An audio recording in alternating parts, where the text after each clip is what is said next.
Hello students, स्वागत है आपका मेरे channel pure mathematics and science में। आज हम करेंगे क्लास 9th मैथ चैप्टर 1 की एक्सरसाइज 1.4। फर्स्ट सम हमारा कहते हैं कि नीचे कुछ क्वेश्चन हमें दिए हुए हैं, कुछ नंबर हमें दिए हुए हैं। कहते हैं कि पता करो कि ये रैशनल है या इर्रेशनल है। ठीक है,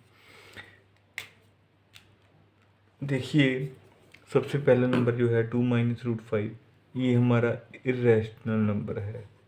ठीक है, क्यों इर्रेशनल है? क्योंकि √5 जो है वो तो मुझे पता है कि इर्रेशनल है, और इर्रेशनल नंबर में कुछ घटाया जाए, कुछ ऐड किया जाए, डिवाइड किया जाए, या कोई भी फंक्शन आप लगा लो, रैशनल और इर्रेशनल का आंसर इर्रेशनल ही आएगा। ठीक है, इसीलिए ये एक इर्रेशनल नंबर है इन टोटल। ठीक है, सेकंड है हमारा कि 3 + √23 ब्रैकेट -√23। हम क्या करते हैं, इस ब्रैकेट को ख़त्म कर देते हैं। कुछ मल्टीप्लाई या डिवाइड करने लायक तो है नहीं कुछ, इसलिए ये ब्रैकेट सिंपल ही ओपन हो जाएगी।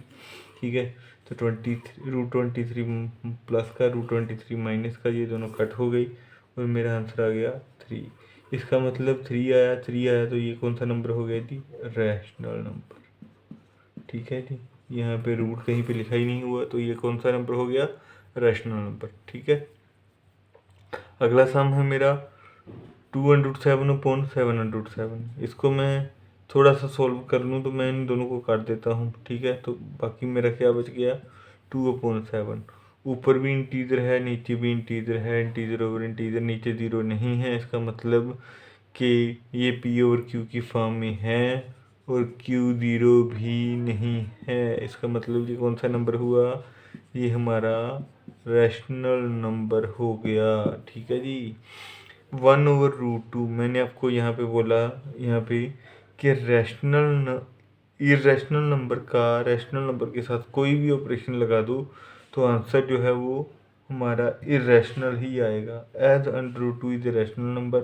ठीक है, इसको 1 से डिवाइड किया, √2 इरेशनल नंबर है, इसको 1 से डिवाइड किया तो आंसर क्या आएगा? Irrational number. तो ये फिर टोटल क्या हो गया मेरा? Irrational number. ठीक है, 2π।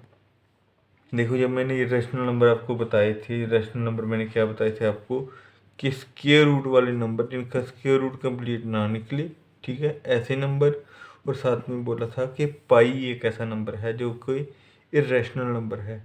ठीक है, इसका मतलब पाई इरेशनल है, उसके साथ एक रैशनल का हमने एक ऑपरेशन लगाया मल्टीप्लिकेशन का। तो मैंने आपको पहले ही 2 बार बोल चुका हूँ मैं कि इरेशनल के साथ आप रैशनल का कोई भी ऑपरेशन लगा दो, वो आंसर इरेशनल ही आएगा। इसका मतलब ये नंबर टोटल क्या हो गया? Irrational, as pi is irrational.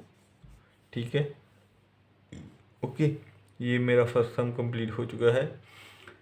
Mathematics आपको डिफ़िकल्ट लगता होगा, लेकिन मैं यकीन से आपको कह सकता हूँ, पेन पकड़िए, पेंसिल पकड़िए, कॉपी पकड़िए, मेरे साथ साथ मैं सॉल्व करते चलिए। आपको बिल्कुल मुश्किल नहीं लगेगा। जितनी बार चाहें आप इसको रिपीट कर सकते हैं वीडियो को। आपको बिल्कुल ऐसे ही सर्च करना है जैसे मैंने लिखा हुआ है ऊपर, class 9th maths chapter 1 exercise 1.4 का सम नंबर फर्स्ट। ठीक है, आपको मेरी ये वीडियो मिल जाएगी। इस वीडियो को बार बार देखिए, इस वीडियो को जितनी बार मर्जी देखिए, कॉपी पेन साथ में रखिए, बार बार सॉल्व कीजिए सम को, आपको अच्छे से समझ आ जाएगा सारा कुछ। वैसे भी कहते हैं मैथमेटिक्स बाय प्रैक्टिस। चलिए दूसरे सम पे चलते हैं। सेकंड सम में हमें कुछ स्टेटमेंट दी हुई हैं, इनको सॉल्व करना है हमने। जैसे कि पहली स्टेटमेंट है 3 + √3 इंटू 2 + √2। ठीक है, मुझे पता है कि ये भी इन दोनों के साथ मल्टीप्लाई होगा और ये भी इन दोनों के साथ मल्टीप्लाई होगा, तो कर दो। ठीक है, 3 को बाहर रखा, अंदर क्या आ गया? ये सारे का सारा। प्लस का निशान है, प्लस आ गया, आगे क्या है? √3। फिर इन दोनों के साथ मल्टीप्लाई कर दो। ठीक है, 2 × 3 = 6, 3 बाहर रह गया, 2 अंदर आ गया, ठीक है, सॉरी 2 बाहर रह गया, 3 अंदर आ गया इस रूट के, अंडर रूट 3 2 जा 6, ये भी रूट है, ये भी रूट है, इसीलिए सीधे मल्टीप्लाई हो गई, ठीक है। चलिए ये मेरा आंसर है। आप यहाँ पे भी छोड़ सकते हैं, चाहें तो आगे भी जा सकते हैं, वैसे थोड़ा बहुत आगे जा सकता है लेकिन कोई फ़ायदा नहीं है, इसलिए आंसर को हम यहीं पे रहने देते हैं, ठीक है। सेकंड सम पे चलते हैं। सेकंड सम है मेरा 3 + √3 3 - √3 3 + √3 3 - √3, ठीक है। वैसे ये सम फॉर्मूले से भी निकलता है और इस तरीके से भी निकलता है, हम दोनों से करके देख लेते हैं, ठीक है। पहले मैंने 3 को बाहर रखा, अंदर आ गया 3 - √3, फिर मैंने √3 को बाहर रखा, अंदर आ गया 3 - √3, 3 3 जा 9 - 3 √3 प्लस 3 √3 प्लस माइनस माइनस हो गया और √3 का स्क्वायर आ गया, यहाँ पे आ गया 9, ये प्लस का ये माइनस का ये कैंसिल हो गया, ठीक है। तो आ गया यहाँ पे स्क्वायर के साथ √ कैंसिल हो गया, बाहर आ गया मेरा 3, 9 में से 3 निकाले आ गया 6। एक तरीका तो ये हो गया। एक आपने फार्मूला पढ़ा होगा पिछली क्लासेस में, a + b × a - b = a² - देखिए इसको मैं a मान लूँ, इसको b मान लूँ, इसको a मान लूँ, इसको b मान लूँ, तो ये बन रहा है a + b a - b। अगर a + b a - b इसके बराबर है तो ये भी होगा। a कितना है मेरा यहाँ पे 3, b कितना है मेरा यहाँ पे √3, ठीक है। 3 3 जा 9, स्क्वायर के साथ रूट कैंसिल हो गया, आ गया -3, आंसर आ गया 6, ठीक है। ये मेरा दूसरा तरीका था इस सम को करने का। थर्ड सम पे चलते हैं। थर्ड सम है मेरा √5 + √2। आपने पिछली क्लासेस में एक फार्मूला पढ़ा होगा, a + b का होल स्क्वायर, वो होता था a² + b² + 2ab, ठीक है। ये मेरा a मान लो, ये b मान लो, तो फॉर्मूला क्या लगेगा यहाँ पे, √5 का स्क्वायर प्लस √2 का स्क्वायर प्लस 2 × √5 × √2, स्क्वायर के साथ रूट कैंसिल 5 आ गया, स्क्वायर के साथ रूट कैंसिल 2 आ गया, प्लस 2 × √10, 5 × 2 7 आ गया, 2 √10। ये मेरा हो गया है आंसर। फोर्थ सम पे चलते हैं। फोर्थ सम फिर से थर्ड के साथ वाला ही है कि √5 - √2 √5 + √2 a b दिख रहा है मुझे। यहाँ पे फार्मूला लगेगा a² - b² का, ठीक है। ओके, सो स्क्वायर के साथ रूट कैंसिल हो गया, 5 आ गया, स्क्वायर के साथ रूट कैंसिल हो गया, -2 आ गया, आंसर आ गया 3। ये था मेरा सेकंड सम, ठीक है।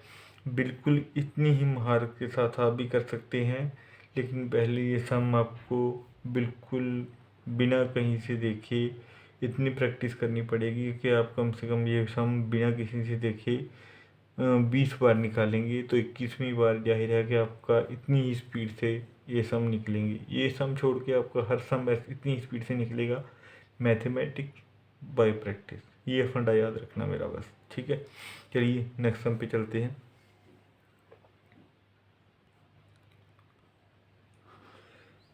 थर्ड सम है मेरा, कहते हैं कि पाई जो है ये हमें पता है कि इसकी वैल्यू कितनी होती है, C/D, ठीक है। देखिए मुझे पता है कि सर्कमफ्रेंस जो है सर्कल की वो किसके बराबर होती है, 2πr, ठीक है। इसका मतलब सर्कमफ्रेंस को मैं अगर C मान लूँ तो यहाँ पे बन गया मेरा पाई × 2r। अभी मुझे पता है कि एक सर्कल है, इसका सेंटर है, सेंटर से एक तरफ की डिस्टेंस होती है r मतलब रेडियस, और सेंटर से दूसरी तरफ की डिस्टेंस भी कितनी होती है, रेडियस, है ना। सेंटर से यहाँ की डिस्टेंस भी रेडियस ही है, मतलब सेंटर से सर्कल की बाउंड्री की डिस्टेंस हमेशा r ही रहेगी, है ना। तो यहाँ से एक लाइन जो सेंटर से होके गुजर रही है, इसको हम बोलते हैं डायामीटर। इसको क्या बोलते हैं, डायामीटर। तो इसका मतलब डायामीटर किसके बराबर होगा, मेरा डायामीटर होगा 2r के बराबर, है ना। डायमीटर होगा 2r के बराबर। तो मेरा पाई किसके बराबर आ गया, पाई मेरा आ गया c/d, है ना। एक्चुअली पाई की डेफिनेशन ही रही है कि किसी सर्कल के सरकमफ्रेंस और डायमीटर की रेशियो जो होती है वो होती है पाई, ठीक है। किसी सर्कल के सरकमफ्रेंस और डायमीटर की रेशियो जो होती है वो होती है पाई। तो यहाँ से ध्यान से देखना हो तो ये एक रैशनल नंबर लग रहा है, ये एक रैशनल नंबर लग रहा है। क्यों, क्योंकि सर्कल कोई भी हो उसका डायमीटर कुछ तो होगा ना, ज़ीरो तो नहीं ना होगा, कुछ तो होगा। इसका मतलब नीचे वाली संख्या नॉट इक्वल टू ज़ीरो आ रही है, मतलब ये p ओवर q की फॉर्म में है और q not equal to zero है। इसका मतलब कि पाई एक रैशनल नंबर आना चाहिए, है ना। मैंने आपको बिल्कुल बेसिक से समझाया है कि पाई एक रैशनल नंबर क्यों आना चाहिए, लेकिन थोड़ी देर पहले ही हमने एक सम किया था, हमने लिखा था कि 2 pi is an irrational number because pi is an irrational number, है ना। तो भाई ऐसा क्यों हुआ, यहाँ पे मैं बोल रहा हूँ पाई रैशनल है और यहाँ पे आके बोल रहा हूँ पाई यहाँ से रैशनल लग रहा है, ठीक है। क्यों, क्योंकि डेफिनेशन तो क्लियर कर रहा है ना ये कि पाई c/d के इक्वल है और d कभी भी ज़ीरो हो नहीं सकता। इसका मतलब कि पाई रैशनल आना चाहिए। तो हम तो जानते हैं कि पाई रैशनल होता है, ठीक है। फिर ये कॉन्ट्राडिक्शन कहाँ से आ रही है, ये कॉन्ट्राडिक्शन को क्लियर करने के लिए हम यहाँ पे एक स्टेटमेंट लिखेंगे कि as we know that the value of pi is equal to c/d, but in case we take d as rational number, automatically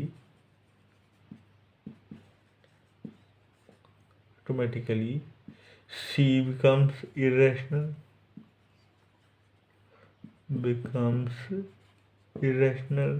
and if we take c as rational,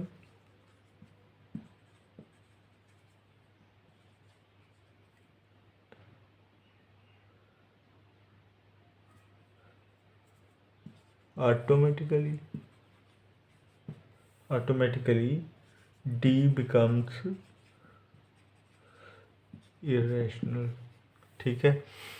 क्या मतलब है कि पाई की वैल्यू तो ठीक है c/d ही होती है ना, लेकिन जब हम d को रैशनल लेते हैं, d की वैल्यू मान लो मैंने 1 2 3 5 10 कुछ भी ले ली, d की वैल्यू इतनी ली, लेकिन जब कैलकुलेशन की ऐसा सर्कल बनाया तो सर्कल की सरकमफ्रेंस ऑटोमेटिकली इरेशनल आ जाती है, ठीक है। और जब इरेशनल को रैशनल से डिवाइड करेंगे जवाब क्या आएगा, इरेशनल, ठीक है। और इसके वाइस वर्सा, मान लो कि मैं एक थ्रेड लेता हूँ, थ्रेड की लंबाई में मान लेता हूँ 10 सेंटीमीटर, और बाद में इस थ्रेड को मैं गोल घुमा देता हूँ, तो सरकमफ्रेंस क्या हुई, सरकमफ्रेंस हो गई मेरी रैशनल नंबर, है ना। क्यों, क्योंकि मैंने 10 सेंटीमीटर बिल्कुल माप के लिया है ना। तो इसका मतलब कि सरकमफ्रेंस मेरी रैशनल नंबर होगी, तब तो पाई रैशनल आना चाहिए ना, लेकिन तब भी पाई रैशनल नहीं आता। क्यों नहीं आता, क्योंकि जब मैं सरकमफ्रेंस को रैशनल नंबर ले लेता हूँ तो ऑटोमेटिकली ये कुदरती है इसको कोई चूज़ नहीं करता, डी जो है वो ऑटोमेटिकली ही इरेशनल बन जाता है। ठीक है, ये सर्कल की कैलकुलेशंस ही ऐसी हैं कि अगर हम एक को रैशनल लें तो दूसरा इरेशनल बन जाएगा, और अगर एक को इरेशनल ले और दो तो पहला इरेशनल बन जाएगा। ठीक है, इसीलिए पाई को मैं कहता हूँ इरेशनल नंबर। ठीक है, चलिए अब हम चलते हैं अपने फोर्थ सम है कि कहते हैं कि पता करो कि अंडर रूट 9.3 को find this on number line. Find लिख लो या ड्रा लिख लो कि draw this on number line. ठीक है, इसके लिए मैं पहले आपको एक थ्योरम करवाता हूँ। थ्योरम जो बुक में दी हुई है उसके ज़रिए आप कोई भी नंबर फाइंड कर सकते हो ऐसा। ठीक है, चलिए शुरू करते हैं। बुक में क्या दिया है, कहते हैं कि मान लो कि एक्स लेंथ की एक लाइन सेगमेंट है जिसका नाम है ए बी। ठीक है, कहते हैं कि इसके आगे 1 सेंटीमीटर 1 यूनिट की एक लाइन और खींचो, उसका नाम सी रखो। अब उस ए सी का हाफ फाइंड करो। ए सी का हाफ ओ मान लिया, और यहाँ पे मैंने क्या किया, एक सेमी सर्कल ड्रा कर लिया। मुझे पता है कि ये सेमी सर्कल जो है वो ए से भी पास करेगा और सी से भी पास करेगा, क्योंकि मैंने ऑलरेडी ही ये माना है कि मैंने ओ को ए सी का मिड पॉइंट ही पता किया है ना। तो मैंने क्या किया कि ये जो बी है इस पॉइंट को सर्कल की सरकमफ्रेंस के साथ ज्वाइन कर दिया। ठीक है, और ये पॉइंट मान लिया कि डी है। ठीक है, अभी ये जो बी डी है ना, ये मेरा अंडर रूट एक्स है। अभी यही मैं आपको फाइंड करके दिखाऊंगा कि कैसे है। ठीक है, चलिए शुरू करते हैं। मैंने क्या माना था, A B equal to X, और ए सी क्या हो गया मेरा, ए सी हो गया x+1, और फिर ओ सी क्या हो गया, ओ सी जो है वो ए सी का हाफ है, इसका मतलब x+1/2 हो गया। ठीक है, अभी ओ सी आया मेरा x+1/2। ठीक है, तो ओ बी कितना हो गया, ओ बी मुझे डायग्राम से दिख रहा है ओ सी माइनस बी सी, ओ सी माइनस बी सी। ओ सी कितना है मेरा x+1/2 माइनस बी सी कितना है मेरा 1। एलसीएम निकाला 2 आ गया, x+1 ये तो वही आ जाएगा क्योंकि नीचे 2 है, और यहाँ पे कितना आएगा, 1 को 2 से डिवाइड किया 2 आ गया, ऊपर मल्टीप्लाई किया तो 2 आ गया, 1 में से 2 निकाला तो आ गया 1 माइनस। ठीक है, सो आ गया x-1/2। ओ बी मेरा आ गया x-1/2 ओ बी। ठीक है, अभी चलिए इस राइट एंगल्ड ट्रायंगल में मैं क्या करता हूँ, एक थ्योरम लगाता हूँ, बड़ी इंपॉर्टेंट थ्योरम है, पाइथागोरस थ्योरम। पाइथागोरस थ्योरम क्या कहती है कि 90 डिग्री किसी ट्रायंगल में एक एंगल हो तो उसके सामने वाली जो साइड होती है उसका स्क्वायर और छोटी दो साइड्स का स्क्वायर जो है वो बराबर होता है। ठीक है, तो चलिए शुरू करते हैं। इसमें हम लगाएंगे पाइथागोरस थ्योरम, तो मेरे पास आएगा O B square plus B D square equal to O D square. ठीक है, बी डी स्क्वायर की वैल्यू मैंने निकालनी है, ओ डी स्क्वायर मेरे पास है, ओ बी स्क्वायर वो भी मेरे पास है, तो मैं इनको एक साइड पे ले आया। ओ डी स्क्वायर की वैल्यू कितनी है, O D square it is radius of circle, radius of circle है तो ये ओ ए ओ सी और ओ डी तीनों बराबर होंगे, वो कितने हैं x+1/2, x+1/2 इसका क्या हो गया स्क्वायर, माइनस ओ बी अभी निकाला मैंने x-1/2 का स्क्वायर। ठीक है, तो चलिए शुरू करते हैं, x² plus a² plus b² plus 2ab/2। ठीक है, यहाँ पे पूरा नहीं आएगा, हम साफ कर देते हैं यहाँ से, x² प्लस 1 का स्क्वायर 1 ही आ गया plus 2x/4। Minus x square plus 1 minus 2x a square plus b square minus 2ab, ठीक है, ओवर 4। ओके, 4 एलसीएम आ गया, ऊपर आ गया x square plus 1 plus 2x, ये सारे के सारे निशान चेंज हो जाएंगे, minus x square minus 1 plus 2x, ठीक है, x square minus 1 x square minus 1, opposite निशान कैसे काटे गए, तो मेरा आ गया 4x upon 2x plus 2x 4x upon 4, 4 के साथ 4 कैंसिल हो गया, x मेरा कितना आया बी डी स्क्र के बराबर, B D square is equal to X, तो बी डी की वैल्यू कितनी आई अंडर रूट एक्स, ठीक है। देखिए मैंने बी डी फाइंड करना था, बी डी आया मेरा अंडर रूट एक्स, मतलब जो मैंने एक्स लाइन मानी थी उसका स्क्वायर रूट की वैल्यू मैंने फाइंड कर ली है एक लेंथ के रूप में, ठीक है। तो अभी मैं क्या करूँगा, सिंपल कंपास लूँगा, कंपास की सुई यहाँ पे रखूँगा, पेंसिल को यहाँ पे यहाँ तक खोलूँगा और फिर उस कंपास से ऐसे घुमा के एक सेमी सर्कल ड्रॉ कर दूँगा जो इस लाइन को यहाँ पे कट करेगा, और यहाँ से लेके यहाँ तक की जो डिस्टेंस होगी वो मेरी अंडर रूट एक्स होगी, ठीक है।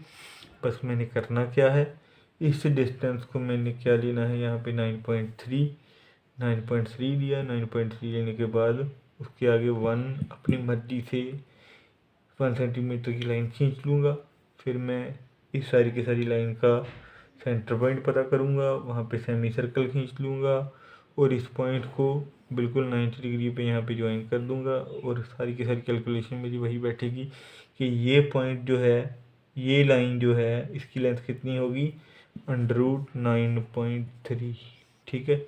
और इसको मैं कंपास की मदद से इस लाइन पे लेके आ जाऊँगा इस लेंथ को, और मुझे मिल जाएगी अंडर रूट 9.3 की वैल्यू इन लेंथ, ठीक है। सो ये था मेरा सम नंबर 4। जल्दी से सम नंबर 5 पे चलते हैं।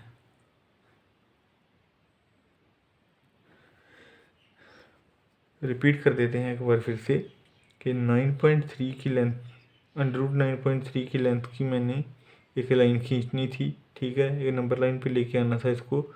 तो मैंने क्या किया, 9.3 सेंटीमीटर की एक लाइन खींची, 1 सेंटीमीटर अपनी मर्जी से खींच लिया आगे। अभी यहाँ से लेके यहाँ तक का मिड पॉइंट पता किया, सेमी सर्कल ड्रॉ किया, और इस पॉइंट को बिल्कुल 90 डिग्री पे यहाँ पे ज्वाइन कर दिया मैंने। ये लेंथ जो बनी वो अंडर रूट 9.3 के बराबर होगी, ठीक है। तो इसको मैं कंपास की मदद से यहाँ तक लेके आ सकता हूँ। चलिए 5th सम पे चलते हैं। कहते हैं rationalise the denominator of the following, ठीक है।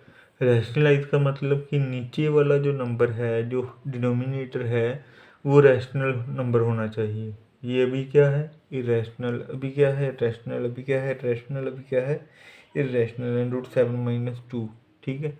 इनको हमने रैशनलाइज करना है, मतलब रैशनल नंबर बनाना है इसका डिनोमिनेटर। देखिए अगर दो संख्याओं के ऊपर, जैसे कि मान लो यहाँ पे एक संख्या ये दी हुई है, इन दोनों के ऊपर मैं चाहता हूँ कि ये जो अंडर रूट का निशान है वो ख़त्म हो जाए, तो मुझे इन दोनों का स्क्वायर करना पड़ेगा। दोनों का स्क्वायर करने के लिए मुझे क्या करना पड़ेगा, किसी ऐसी चीज़ के साथ मल्टीप्लाई करो कि सिंगल अंडर रूट की टर्म आए ही ना। और वो किस फॉर्मूले के साथ आती है, जैसे कि मैंने यहाँ पे माइनस था तो मैं प्लस वाली यही रकम लेके गुना कर दूँ, ठीक है। तो क्या आएगा, ए स्क्र माइनस बी स्क्र का फार्मूला बनेगा ना बी। ये कैसे बनता है, ए माइनस बी और ए प्लस बी को मल्टीप्लाई करने से। तो ये मैंने अभी अभी तो बनाया यहाँ पे, ठीक है। तो मैं क्या करूँगा, बिल्कुल यही टर्म बनाऊँगा, लेकिन बीच का साइन जो है उसको चेंज कर दूँगा, ठीक है। ओके, तो अभी ये चीज़ जो है ये क्या बन जाएगी, ए स्क्र माइनस बी स्क्र मतलब अंडर रूट 7 का स्क्वायर माइनस अंडर रूट 6 का स्क्वायर। तो यहाँ पे आप देख रहे हैं कि ये दोनों के दोनों स्क्वायर रूट से स्क्वायर रूट कैंसिल, ठीक है। तो ये बच गया 7-6।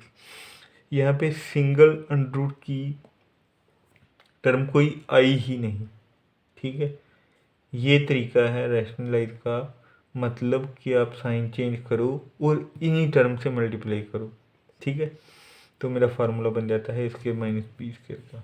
ओके, जब इन्हीं टर्म से मल्टीप्लाई करेंगी तो इसके माइनस बी स्क्वायर का फार्मूला बनेगा, स्क्वायर रूट सिंगल कैंसिल हो जाएगा, ख़त्म हो जाएगा, तो मेरे पास आ जाएगा हर स्क्वायर रूट का स्क्वायर, मतलब स्क्वायर रूट कैंसिल सारी के सारी, तो प्लस माइनस रैशनल नंबर की रैशनल नंबर ही होगी, तो नीचे हमारा रैशनल नंबर आ जाएगा, ठीक है। ये था तरीका। ओके, सो अगर बीच में साइन है ही कोई नहीं तब तो सिंपल है, जैसे कि ये सम है, मैं क्या करूँगा,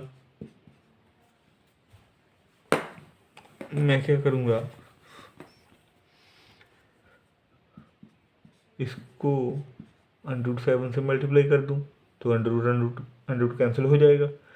लेकिन अकेला डिवाइड करने से सम थोड़े ना निकलता है, मैथमेटिक्स में वैल्यू भी तो होनी चाहिए ना सेम। इसका मतलब अगर मैं डिवाइड कर रहा हूँ √7 से इस पूरी की पूरी रकम को, पूरे के पूरे सम को, तो मुझे मल्टीप्लाई भी करना पड़ेगा अपनी तरफ से, ठीक है।